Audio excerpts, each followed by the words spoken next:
How to fix Fortnite error code 84 unable to join a party on Windows. 1. Check the status of Epic Games server. 2.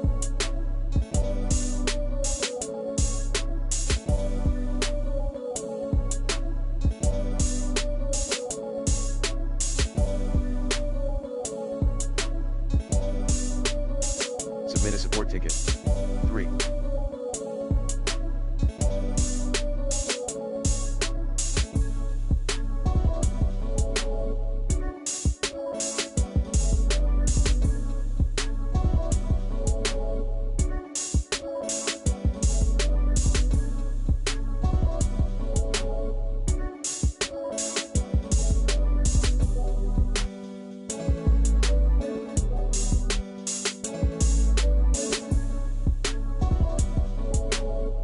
Change the skin.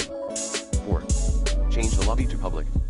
5. Join friends using the Epic Games list. 6. Uninstall and reinstall the Fortnite game.